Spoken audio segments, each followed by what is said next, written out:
slides aqui só para... Fechou, gravando então. Beleza, galera? Bom dia aí. Queria trazer para vocês uma experiência que eu tenho tido já faz algum tempo, que eu tenho me dedicado mais a estudar um pouco mais a fundo cloud, né? Tanto a questão do desenvolvimento voltado à cloud, quanto as tecnologias de cloud. E eu tive a oportunidade agora, estou finalizando um curso, e meu projeto de conclusão de curso é basicamente apresentar um projeto arquitetural, uma arquitetura de referência, tanto para a nuvem, tanto solução quanto de software. E aí um tema que eu já tenho mergulhado há algum tempo é justamente containerização. Então, assim, vários aspectos que são bem benéficos para nós em desenvolvimento e também no processo de publicação, né, dos nossos serviços.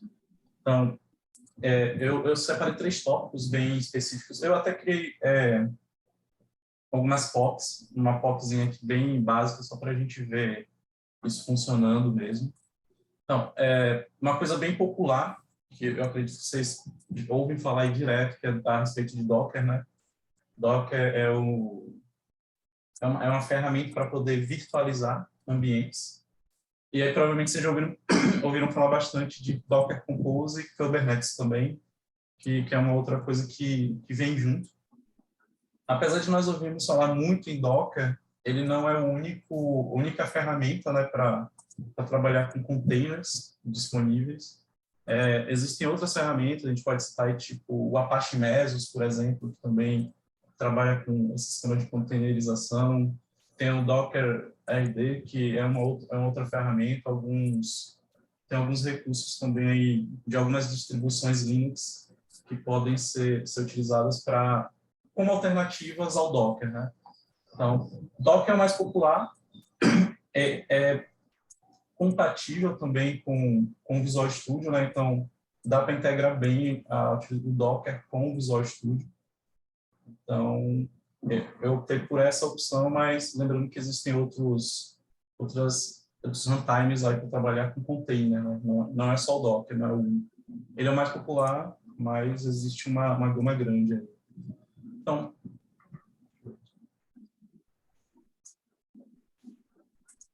uma definição de Docker, não vou entrar muito a fundo nisso aqui, mas basicamente ele é um conjunto de produtos e plataformas, né, que tem o objetivo de virtualizar os ambientes, é o que a gente chama de container.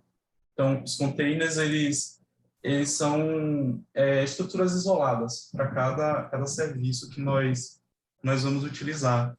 Aí, aqui, mais ou menos, esse gráfico eu achei bem interessante, porque ele traz tipo uma timeline para a gente, né? No passado, a gente lembra que a vida era um pouco complicada. Imagina você publicar uma aplicação. Você tinha que instalar todas as dependências na máquina, preparar um servidor, tudo bonitinho, né? Isso dava um trabalho e levava algum tempo. Aí a galera deu uma evoluída, aí começou a virtualizar máquinas. Aí você começou a usar as VMs lá, para tudo, VirtualBox, VMware, outras VMs mais profissionais, né, como o Xen do Linux, por exemplo. Então, você começou a ter a virtualização de máquinas para poder otimizar esse processo de deploy, né, das aplicações. Mas ainda assim você tinha um sistema por baixo, um sistema operacional, que aí você tinha que se preocupar em atualizar todas as libs, tinha que se preocupar em instalar todas as dependências que a sua aplicação precisaria para poder executá-la tranquilamente. E aí o Docker é bem interessante porque ele criou uma camada adicional, um gerenciador de container, né? E aí, em cima desse cara, que roda em cima do nosso sistema operacional, você tem os containers, que basicamente é o ambiente da sua aplicação para que ela possa executar lá de boa, com todas as suas dependências, recursos relacionados à segurança, como exposição das portas de entrada. Então, o Docker, ele simplificou essa estrutura, e aí hoje você só precisa ter um SO, obviamente que numa cloud você não vai ter uma única máquina, né, um único nó rodando esses containers, mas você tem uma estrutura muito mais simples, porque agora você não precisa mais provisionar uma máquina rodando um sistema operacional.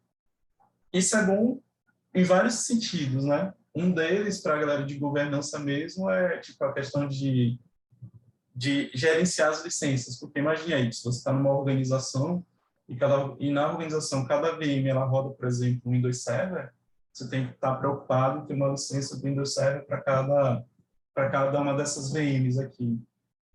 Então, a partir do momento que a gente está trabalhando com container, que é essa simplificação dessa estrutura, você não precisa mais ter tanta preocupação, não precisa ter essa preocupação, na verdade. Você tem lá os seus containers, que são esses ambientes lá executando a sua aplicação. Para nós do desenvolvimento, que desenvolvemos, isso também foi muito bom. Lembra do tempo que nós estávamos lá programando com o Visual Studio e tinha que instalar o SQL Server para poder rodar a aplicação que a gente estava trabalhando lá, no desenvolvimento? Todo mundo sabe que uma vez você instalar o SQL Server na sua máquina, a única forma de tirar é formatando, né? O SQL Server instala meio mundo de dependência. Então, alguns bancos de dados que você precisa adicionar, tipo, eu preciso de Mongo, preciso de Postgres, tudo isso você tinha que instalar na sua máquina de desenvolvimento. Então, para o desenvolvimento, isso também foi muito bom, porque hoje o que é que eu preciso? Eu instalo o meu Docker lá, e ao invés hoje de ter a preocupação de baixar a instalação do SQL Server e rodar localmente na minha máquina, o que é que eu faço? Eu vou lá no Docker Hub, que é onde tem lá todos os containers centralizados. Vou no Docker Hub, baixo a minha imagem, ponho ela para executar, pronto. Tem um Postgres, um SQL Server, um MongoDB rodando na minha máquina localmente. Então, você hoje não precisa mais poluir a sua máquina e gastando um tempo, né? Porque a gente sabe também que uma vez você formatou a máquina, até você instalar tudo que você utilizava realmente leva um tempo, né? Então, os containers eles vieram para ajudar também nesse aspecto aí. Dentro do ambiente de desenvolvimento, você acaba tendo esse ganho também de tempo, não se preocupar mais em preparar o ambiente. Baixa as suas imagens e começa a rodar. Isso é muito legal também porque pode atender um outro aspecto, né? Portabilidade. Minha máquina deu pau aqui, travou tudo. O que é que eu faço? Eu posso portar esse ambiente de uma máquina para outra de uma forma bem tranquila também. Então, dentro da esfera lá do desenvolvedor, os benefícios são grandes, são bem grandes, né? A gente vai ter essa possibilidade de criar um ambiente muito, muito rapidamente. Então, eu tenho utilizado o Docker já para rodar SQL Server, alguns bancos que eu tenho necessidade de rodar, executar localmente. Então, para não precisar apontar, às vezes eu tenho uma concorrência muito grande, né, para apontar para um banco lá de desenvolvimento, então isso às vezes pode gerar um certo gargalo, pode gerar alguns problemas também, né? Tipo, um testemunho que eu posso dar para vocês é usar o Hangfire em um banco de desenvolvimento que os outros devs usam. É terrível. O Hangfire faz a festa lá e trava tudo. Então, Docker é uma forma de você estar eliminando, né, essas necessidades de ter que ter tudo instalado na sua máquina. Só que só o Docker, para nós desenvolvedores, né, para nós que desenvolvemos, só o Docker atende algumas questões, alguns requisitos que a gente precisa para o nosso desenvolvimento. Mas, assim, dá para melhorar mais ainda. Imagine aí o seguinte cenário. Você está desenvolvendo, a sua solução está arquitetada em microserviços distintos, né? Então, já pensou hoje que cada microserviço é uma solution?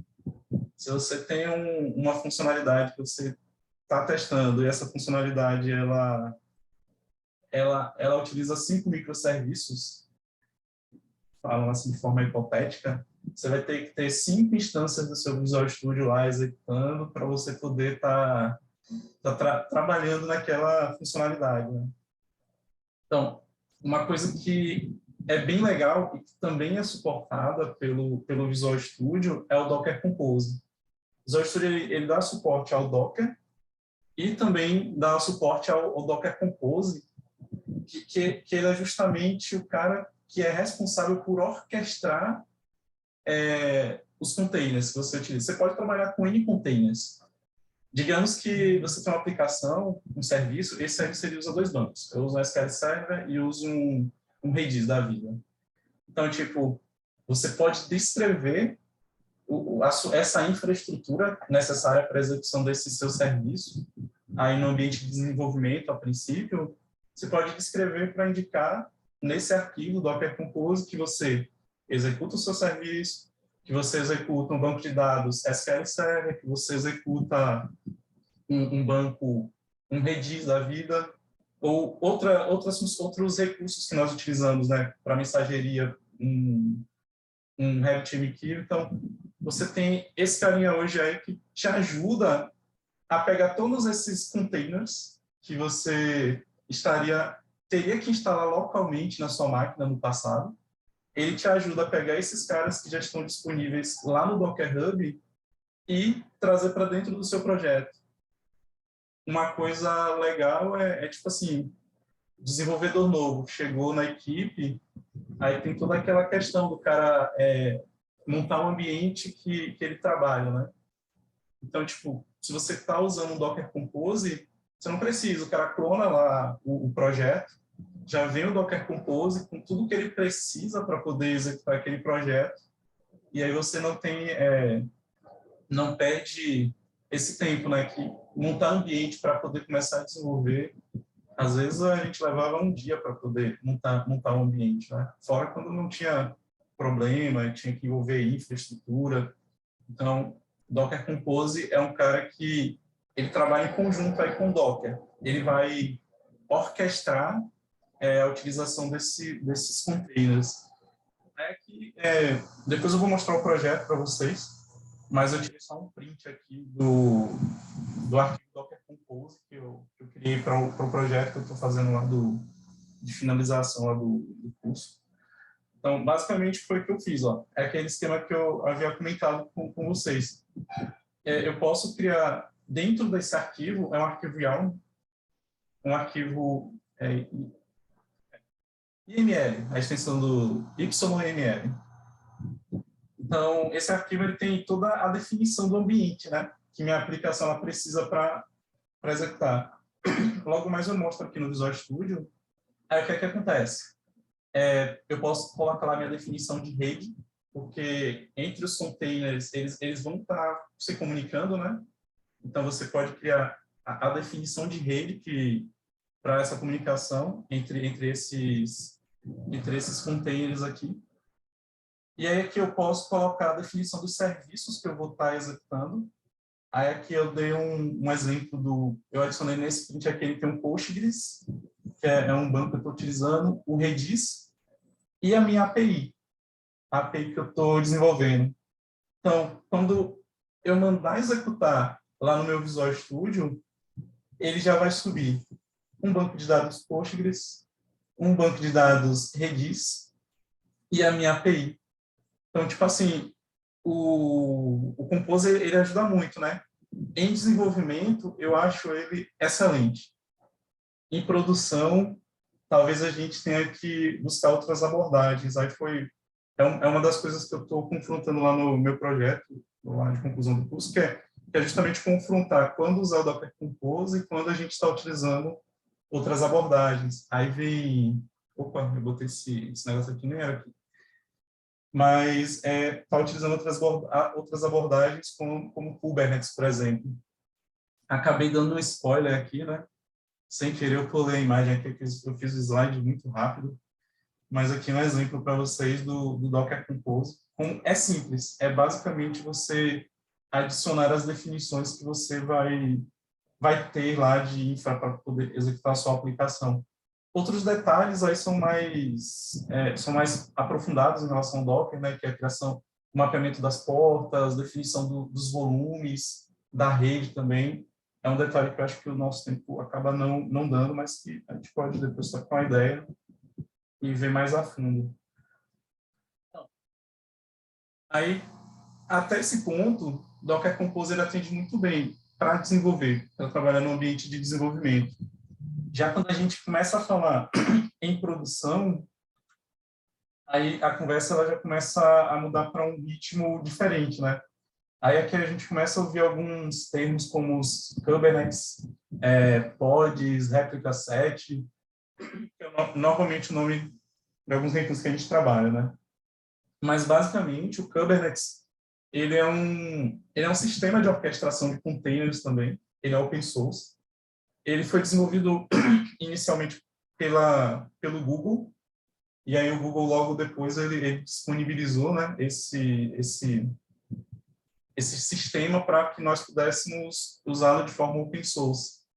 Então, Kubernetes ele é um cara hoje que faz orquestração de containers também e que você pode estar utilizando de boa. É massivamente utilizado na nuvem. As clouds hoje, quando você vai publicar aplicações, a maioria das clouds dão suporte à utilização do Kubernetes. Então, ele é um cara um pouco mais voltado a deploy mesmo. Quando você quer publicar a sua aplicação, o ideal é que você utilize Kubernetes para poder fazer essa publicação, né? Aí eu coloquei uma estrutura mais ou menos de como é que funciona o Kubernetes, é um diagramazinho. Eu vou mostrar isso aqui na prática mesmo. Depois eu vou passar o nome de uma ferramenta bem interessante, caso vocês queiram estar trabalhando com Kubernetes localmente. Tá? Mas aqui é um diagrama, basicamente, como é que ele funciona, né? Você tem o manager aqui do Kubernetes, que vai estar rodando lá em alguma máquina. Você tem os nós, e ele cria uma divisão interessante, né? Você tem, dentro de cada nó, você tem pods, dentro de cada pod você tem containers. Existe uma hierarquia, né? É o nó, o pod e o container.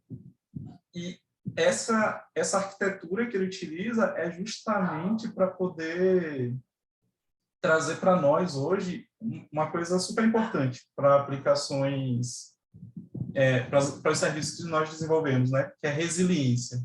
Aí nós vamos entender por que ele torna esse serviço resiliente, né? Mas esse diagrama aqui, depois eu vou passar o slide aqui para o Wellington, aí pode distribuir para a galera. Mas, basicamente, aqui é a hierarquia do Kubernetes, né? É o manager, que gerencia os seus nós. Dentro dos nós tem pods, dentro dos pods tem os containers.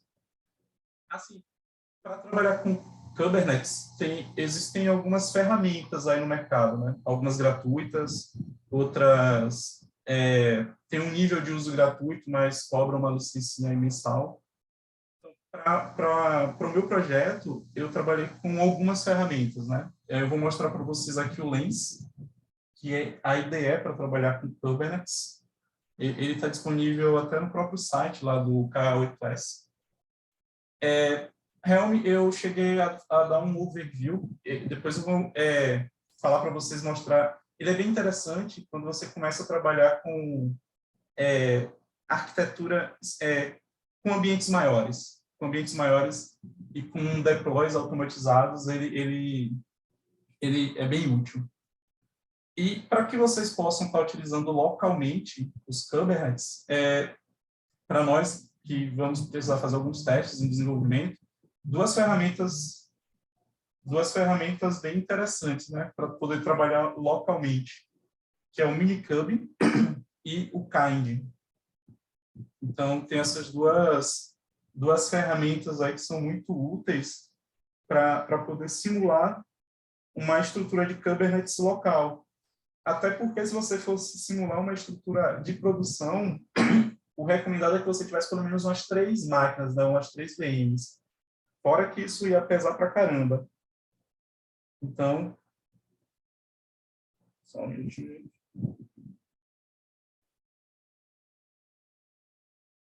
Então, de ferramenta, eu utilizei o Lens, o Minikube e o Kind. O Minikube e o Kind, eles são basicamente as mesmas coisas, fazem a mesma coisa.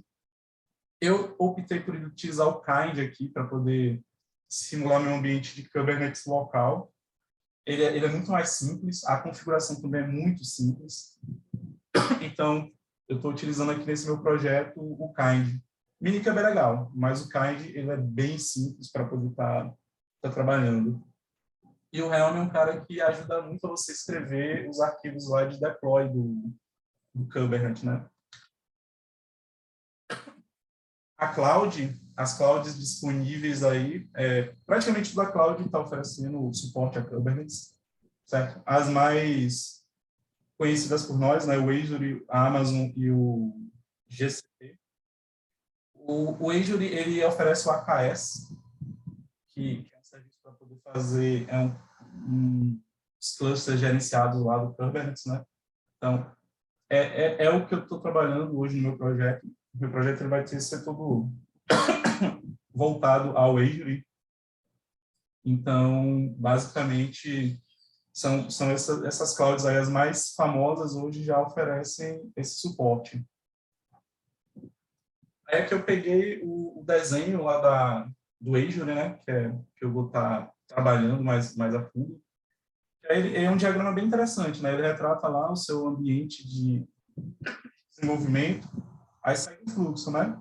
Disponibilizar isso aqui num repositório, aí passa pelas pipelines de CI/CD para poder gerar imagem, ou então poder estar utilizando o Helm chart, que é onde esse cara ele entra aqui, e é muito interessante a forma como ele trabalha quando você tem sistemas muito grandes, né?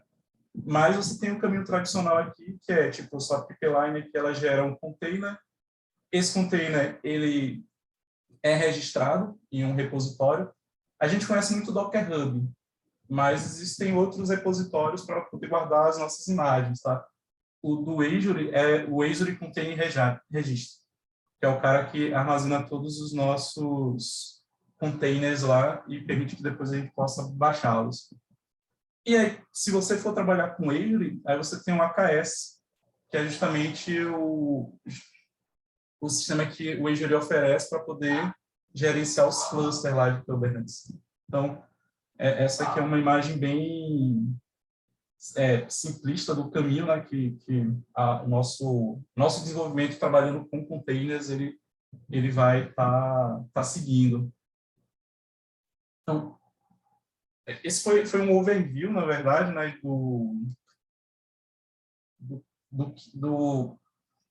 do uso da containerização, né? Dá para fazer bastante coisa. Eu não mergulhei tão a fundo assim, mas é muito versátil a utilização de Docker junto com Kubernetes hoje para o nosso trabalho, né? Em desenvolvimento, eu já sinto os benefícios, porque eu já utilizo dessa forma. Eu não instalo mais banco na minha máquina, não instalo nada. Mas para esse outro momento, né, que a gente vai talvez possa viver mais para frente, que é quando a gente vai utilizando o Kubernetes e Docker mesmo em produção, que é bem interessante.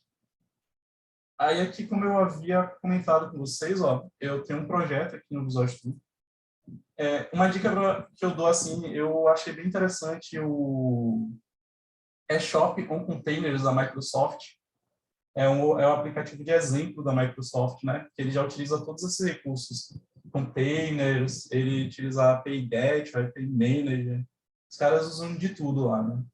E aí eu me baseei mais ou menos naquele projeto, eu criei aqui a minha solution, tá? A princípio eu utilizei Monorepo, só para esse exemplo mesmo, mas aí cada equipe decide melhor como é que ela deve estar trabalhando. E aí eu criei duas APIs aqui. Aí o que é que acontece? Você vai criar suas APIs e adicionar o suporte a Docker, né?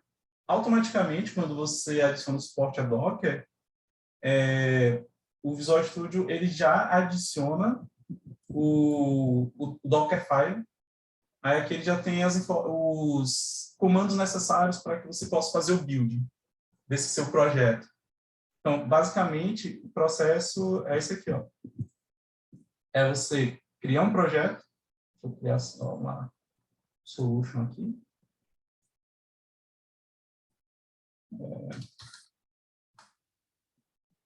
Você cria um projeto. O Visual Studio ele já dá esse suporte aqui. Então, no momento que você cria o projeto, você já tem a possibilidade de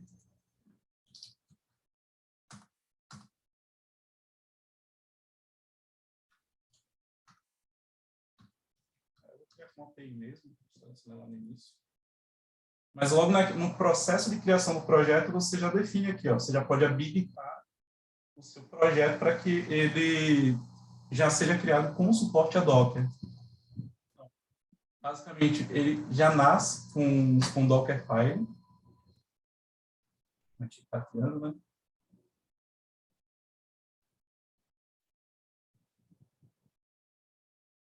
Não tem fechado o Visual Studio. Mas aqui eu já criei meu projeto, ó, ele já vem com Dockerfile, default da Microsoft.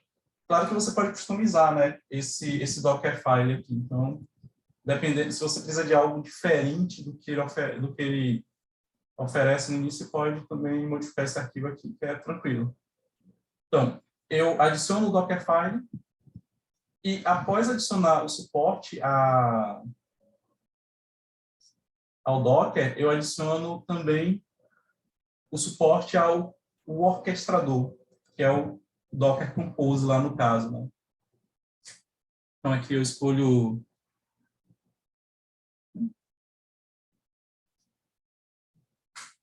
aqui o Docker Compose.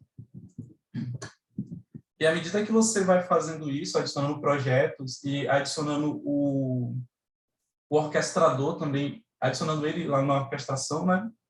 Aí você tem um arquivo aqui, ó, tem um projeto que é criado toda vez que você adiciona o Docker Compose no Visual Studio. Ele adiciona um projeto, o nome é Docker Compose aqui no meu caso, e ele adiciona 2 arquivos, né? O arquivo YAML aqui para poder fazer o build lá dos meus projetos, mas o arquivo que nós trabalhamos aqui é o Docker Compose Override, que é o cara que nós utilizamos. E aqui o que acontece, né? Quando eu adiciono o orquestrador lá no meu projeto, automaticamente o Visual Studio ele já edita esse arquivo aqui e já adiciona. Aí aqui eu criei a API portal lá, o Visual Studio ele já adiciona o meu API portal aqui. Claro que ele adiciona com o básico, né? Ele não coloca tudo que eu preciso em algumas situações.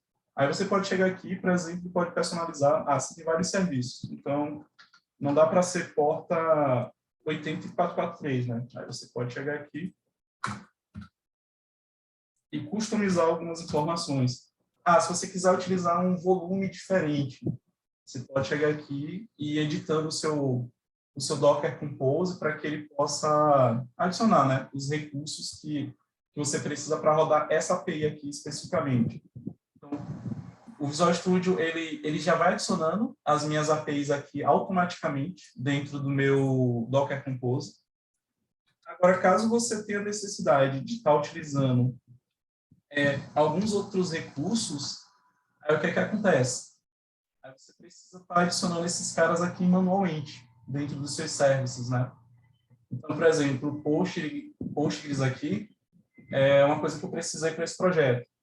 Então, eu adicionei aqui o serviço do Postgres, adicionei aqui qual imagem do Postgres que eu quero estar utilizando, fiz as minhas configurações de porta aqui, o volume, né? Eu quero que o meu Postgres ele seja resiliente toda vez que eu start ou derrube o meu container. Eu quero que os bancos continuem lá, então eu adicionei um volume aqui para guardar os bancos de dados. Eu criei uma rede para que os containers conversem entre eles aqui. Então, qualquer serviço adicional em relação ao que o Visual Studio oferece, você precisa de estar na mão mesmo. As informações que você precisa para poder criar adicionar esses serviços aqui, que você tem necessidade de ter a mais, dá para pegar de boa aqui no Docker Hub. Então, você pode ir lá no Docker Hub e procurar a imagem que você precisa. Ah, eu preciso de um Redis. Eu venho aqui. E aí, tipo, vão ser exibidas N imagens. Eu quero um Redis aqui, aí vai ter N imagens de Redis, inclusive a imagem oficial do Redis, né? Então, tudo que você precisa, só dar um pulo lá no Docker Hub, porque já tem a documentação, tem as versões, tem inclusive aqui a linha de comando que você pode estar utilizando para poder fazer o pull dessas imagens para sua máquina. Então, está tudo disponível lá no Docker Hub. Então, toda vez que você precisar de uma imagem para adicionar no seu projeto, vai no Docker Hub que está tudo disponível lá e dá para baixar e adicionar tranquilamente aqui no seu Docker Compose. Então, em desenvolvimento, isso aqui é uma maravilha. Funciona muito bem. Então, eu posso dar um start no meu projeto Docker Compose, e aí quando der o start, ele vai subir todas as minhas APIs e todas as dependências que essa API ela possui, né? Então, todas as imagens vão ficar rodando, e uma coisa muito legal, você pode depurar esses caras. Quando suas APIs elas estiverem executando, aí você tem um recurso que ele executa em N APIs, em N serviços. Você pode depurar todos esses serviços aqui e isso funciona muito bem. Para o Visual Studio, Docker e Docker Compose foi algo que casou muito bem, funciona muito bem e assim eu já tenho experimentado há algum tempo e realmente vale a pena para o nosso ambiente de desenvolvimento. Ele roda no WSL? Quando você dá o Oi? start aí? Quando você dá o start no Docker Compose, ele roda esses containers do WSL ou você tem o Docker do Windows? Não, tem o Hyper-V, se fala, né? Ele, na verdade, não é bem isso. A opção que eu usei foi do Linux, usar um Linux para poder executar esses containers. Eu Entendi, acredito que ele está usando que WSL é o mesmo. subsistema, né? Uhum, eu acho que ele está usando WSL, sim. Tem a opção de você também estar utilizando o Hyper-V, né? Ele dá esse suporte. Só que eu lembro que quando eu tentei colocar para rodar usando o Hyper-V, tipo, eu tive alguns problemas, então acabou que não rolou isso. Então, todos os containers que eu crio, eles normalmente são para rodar em cima dos Linux mesmo. Provavelmente ele deve usar a estrutura do Linux em cima do Windows, realmente, para poder fazer isso. Opa, tem uma porta aqui no último.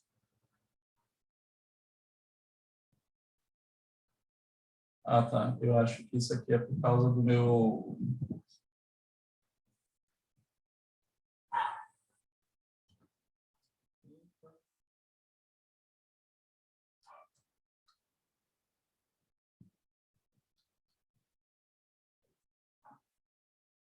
Eu tô com o Docker, o Kubernetes rodando aqui. Eu acho que deve ter alguma coisa rodando na porta 80 lá. Então, basicamente, aí é botar para rodar e já. Ah, e até essa pergunta que você fez, né, então, eu acho que estava conversando com o Jonathan um dia desses, ele também fez o teste, eu acho que ele precisou usar o Linux para poder rodar o Docker em cima do Windows, e tipo, a performance é bem superior, né? É isso mesmo. Na verdade, meu Docker roda na WCL, né? Tipo, dentro de um Linux. Tudo que instalo, todas as imagens, os containers ficam lá, né? Nada em Windows, porque a performance é maior, né? Sim, sim. Nesse caso, eu tenho que ver isso, mas eu acho que eu tenho uma imagem do Ubuntu aqui instalado.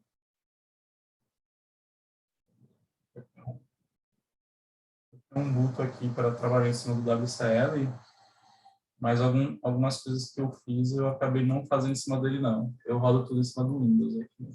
Não sei se por baixo ele está usando WSL, né? Mas eu tenho um Ubuntu aqui também que rodando aqui em cima do meu Windows. Então, vai levar um tempinho, porque ele vai baixar as imagens, né, e vai fazer o deploy. Aqui um outro cara, as portas 9090, eu estou usando porta demais, gente.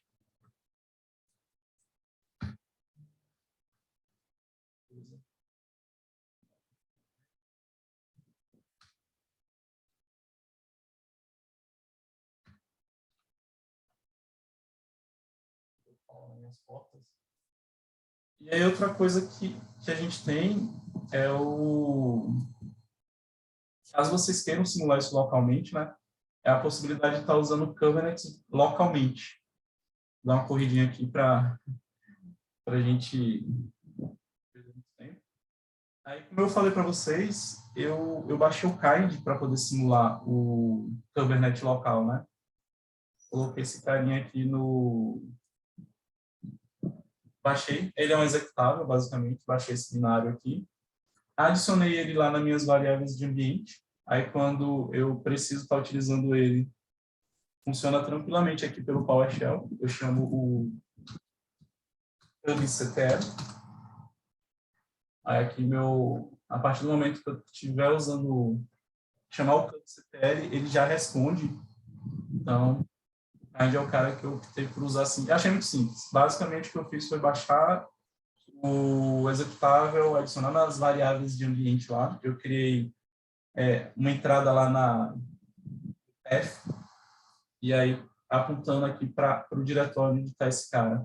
E aí, a partir do momento que eu fiz isso, eu já consegui estar utilizando ele de qualquer chamada de prompt de comando. Assim, uma coisa importante, para usar Kubernetes, você precisa de algum runtime container, algum desses caras você precisa ter na sua máquina.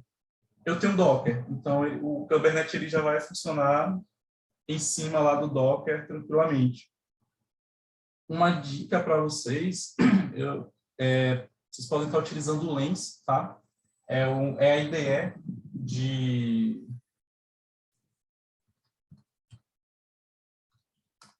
a IDE para trabalhar com containers, que é disponibilizado aqui no próprio...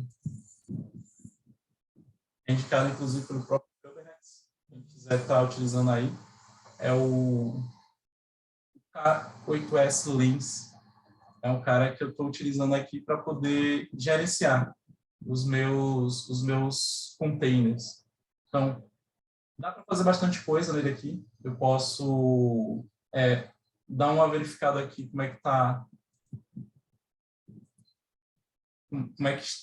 a saúde dos meus containers. Posso também editar esses containers. Tem uma série de coisas aqui, uma série de funcionalidades que essa ferramenta ela oferece para você poder estar gerenciando os containers, né?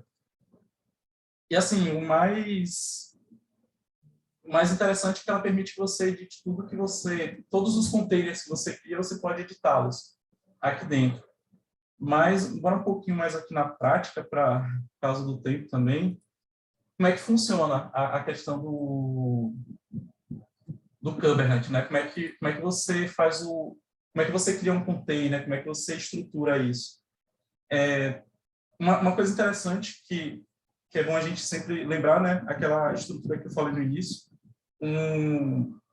O Kubernetes ele trabalha com uma certa hierarquia. Ele tem nós, dentro dos nós eu tenho pods e dentro dos pods eu tenho containers. Como é que funciona isso?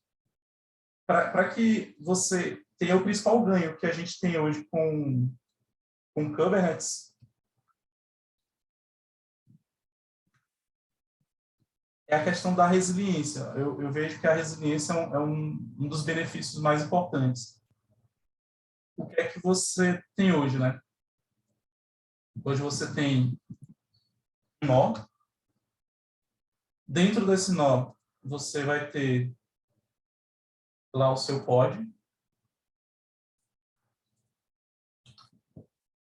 Dentro do pod, você vai ter um ou N containers. A recomendação, geralmente, é que se utilize um container por pod. Existem situações específicas em que você pode utilizar mais de um container dentro de um pod. mas a recomendação é um container por pod. Como é que funciona, né? Para que você tenha a questão da resiliência, o Kubernetes ele adiciona um carinha aqui, ó, que vai envolver o seu pod. Ele chama esse cara de... Qual é o nome do cara? Réplica set. Réplica set. E esse réplica set ele vai dizer que você vai ter X instâncias. Certo? Digamos aqui no meu caso hipotético, eu tenho 3 instâncias aqui desse meu container. Elas têm que ser executadas dessa forma. Então, essa configuração de réplica set é o que dá resiliência ao seu container dentro do Kubernetes, né? Dentro lá desse gerenciador. O que acontece? Ó? Quando eu vou publicar a minha aplicação, eu digo, ó, essa aplicação ela tem que executar em 3 instâncias. O réplica set, o que é que ele faz? A saúde desse pod aqui foi para o espaço. Esse pod aqui está mal, o container foi para o espaço. O réplica set, ele é o recurso que você tem dentro lá do Kubernetes que vai fazer o seguinte, mas está definido que para que essa aplicação ela funcione, ela deve ser executada em 3 instâncias. Então, esse cara, internamente, ele cuida de analisar a saúde desse container. Precisa para que continue trabalhando aí com os 3 containers, o que é que ele faz? Ele chega lá, verifica isso e cria um novo container lá saudável, né, para que possa atender a sua demanda. Então, a gente tem dentro do Kubernetes esse recurso que é bem interessante, é ele que dá ele garante essa resiliência para os nossos serviços, né? Então, internamente, o próprio container, o próprio Kubernetes, ele já consegue fazer essa análise de saúde do container, já consegue subir outros containers. Se você modificou um container, ele já faz o redeploy disso de forma automática. E é isso, mais ou menos, que eu fiz aqui, ó, nesse pequeno exemplo. O que foi que eu fiz? Lá no meu Visual Studio, eu publiquei uma daquelas APIs que eu mostrei para vocês. E ela, inclusive, está aqui no meu Docker Hub. Eu criei uma imagem e joguei essa imagem lá no meu Docker Hub. Vou entrar aqui nele só para vocês.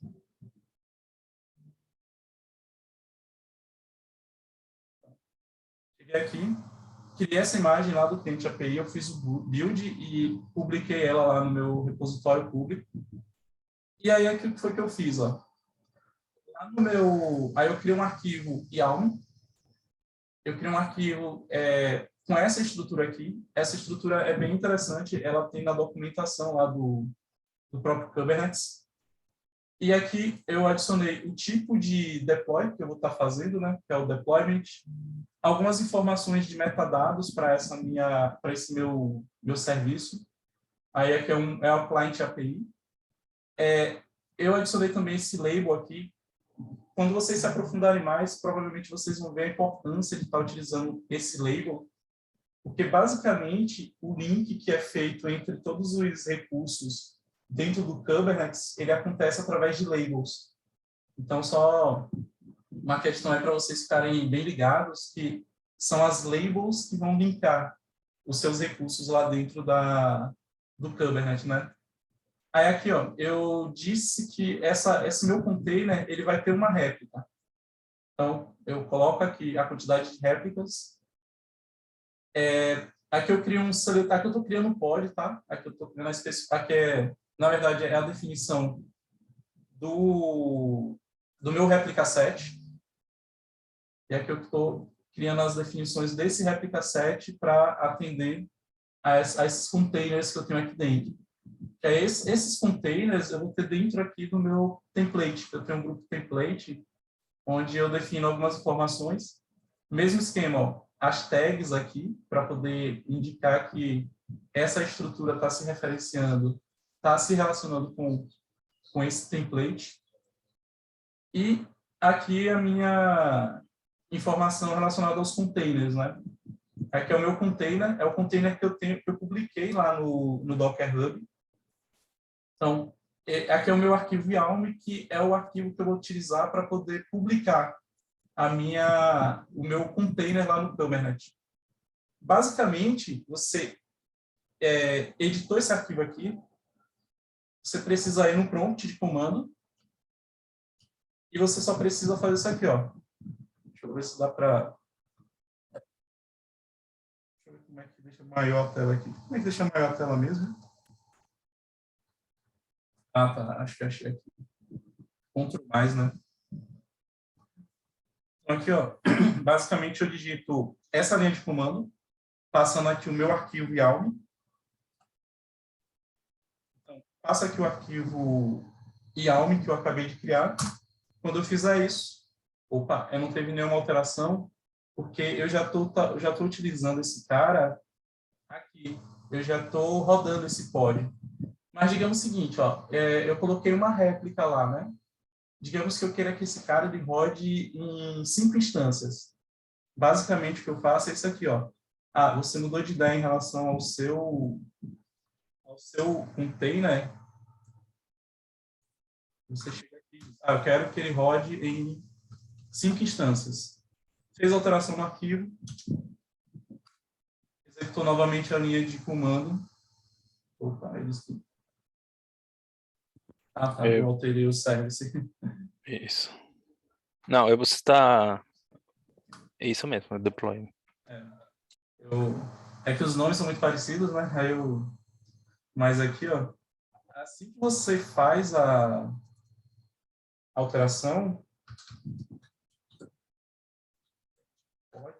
você dá um get pods aqui. Opa.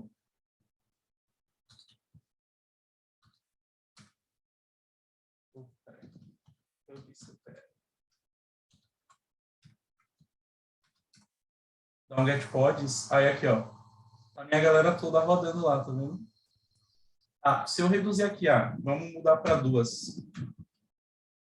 Aí o próprio Kubernetes, ele é responsável por pegar essa galera toda aqui e já matar, deixar só 2 instâncias rodando. Então, isso é bem legal, né? Porque quando você parte para a infra, imagine a economia que isso não vai gerar, né? Imagine o seguinte, você está num período sazonal lá da sua aplicação. Sua aplicação, ela precisa de responder muito rápido e tem uma alta demanda. Imagine que você pode escalar a aplicação e você ter mais réplicas desse seu serviço rodando, né? Então, basicamente esses benefícios, isso aí já mais quando a gente trabalha mais parte de deploy, né? Já na hora de publicar a aplicação. Assim, tem mais coisas para a gente ver, mas depois a gente pode trocar uma ideia, depois lá no chat, no Discord. Eu não vou me estender muito não, até por causa do tempo. Mas basicamente é essa experiência que eu tenho tido com Docker Compose, Kubernetes, que eu queria trazer para a gente aqui. Eu acho que é algo bem vantajoso para que nós possamos estar aplicando, né, no nosso dia a dia. Então, é isso aí, galera. Tem mais coisas, mas o tempo é curto, né? A gente acho que já deu para dar um overview aí, mais ou menos, como é que funciona. É isso aí, Alex. Isso aí. Deixa eu parar então aqui a gravação.